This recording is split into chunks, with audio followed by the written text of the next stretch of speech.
A recent survey from the Cultural Research Center found a staggering disparity between the number of parents who claim to be Christian and those who actually hold a biblical worldview. 67% claim to be Christian, but only 2% hold a biblical worldview. Well, joining us with more on this and what can be done about it is veteran Christian pollster George Barna. Mr. Barna is Director of Research and co-founder of the Cultural Research Center at Arizona Christian University. George, did those findings shock you, and why is this happening? It didn't really shock me because we've been studying worldview in America for more than 30 years, and so we've seen the pattern. I think what's really alarming, though, is how low the numbers are getting in terms of incidence of parents with a biblical worldview. The reason it matters, of course, is because a person's worldview develops between 15 to 18 months of age and 13 years of age. So it's those early years in a person's life where, because a worldview is essentially your decision-making filter, every decision you make in life goes through that filter. So you need to have a worldview to get by in life. What we find is that parents who biblically are called to be the primary shapers of the worldview in their children's life are not really doing the job. And even worse than that, we know now from the research that 98 out of 100 parents of children who are under the age of 13 can't do the job of handing over a biblical worldview because they themselves don't have one, can't give what you don't have. So it really does amount to a crisis. Well, George, how did this happen? I mean, was it a gradual thing or a sudden thing? And why did it happen? Well, it's been happening consistently for at least the last 40 years, which is as long as I've been studying it. But we've seen that the momentum behind people leaving a biblical worldview or not developing a biblical worldview has really ramped up in the last 10 to 12 years. There have been a lot of cultural changes that have encouraged people to take on other worldviews. There has been a shift in what influences the way that people in America think, where now we know that the arts and entertainment media and the news and information media are the greatest shapers of the way that people think. And so even when we talk about the development of a worldview, those are the two factors that have the greatest impact on that development process.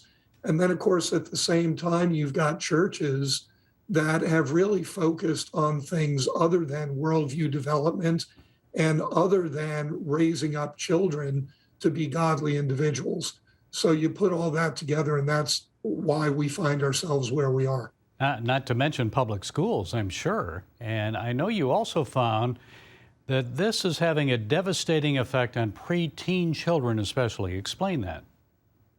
Well, it is. I mean, what happens is because you have to develop a worldview, no matter which one you possess, whether it's going to be Marxism, postmodernism, secular humanism, biblical worldview, any of the many worldviews that are at your disposal, children are trying to figure out what worldview makes the most sense for me as an individual. And one of the things that they do is they turn to their parents for clues and cues about what's the best worldview. But what we discovered is that as they're listening to and observing their parents, they're seeing a contradiction between what parents say and what parents do. And the bottom line on that is that it's indicated to children, well, you know what, my parents claim to be Christian, they claim they're living a Christian life, but they don't do what they say the Bible teaches or the church teaches or Jesus is all about. And therefore, I come to conclude that Christianity isn't real. It's not reliable. It's full of conflicts. So I'm going to have to look elsewhere for a worldview. And that's why it's so easy for movies and television shows and music and video games, all the different media, to start bringing those alternative worldviews into the presence of children. And because those are more coherent and cohesive, children are more likely to buy into that and leave their parents behind. So it's the, don't do what I do, do what I say. I mean, how often did we hear that as kids? So Are pastors and church members then to blame for all of this? You went over some of it, but I mean, doesn't the blame really come on the parents, the pastors, the churches? The pandemic's over. Still a lot of empty pews in churches now. Yeah, and frankly, all of this has nothing to do with the pandemic. This has been a pattern that's been in place for a while. And so when we recognize that biblically parents have the primary responsibility for developing the worldview of their children, and churches have the primary responsibility for developing and supporting parents in what they're doing as parents in trying to raise children with a biblical worldview, both of them have failed at that task. So then what do we do about it, George? Well, we have to have, I believe, both a long-term and a short-term plan. The short-term plan is we've got to get parents doing the best that they can as quickly as possible to raise up today's young children to have a biblical worldview. Parents don't have that worldview, but that means then that at the same time, churches are going to have to rush in and prioritize worldview development, trying to do some patching up of the worldview of today's parents, but also then prioritizing what they're doing with the children who wind up going to church. The longer term strategy is to recognize it's all about children.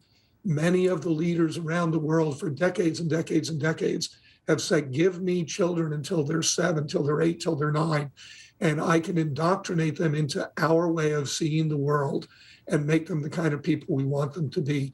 It's time that the church learns that lesson as well. Okay, George Barna, you certainly move us to self-reflection and to prayer. Thank you for providing those insights. We appreciate it. Thank you, Gary.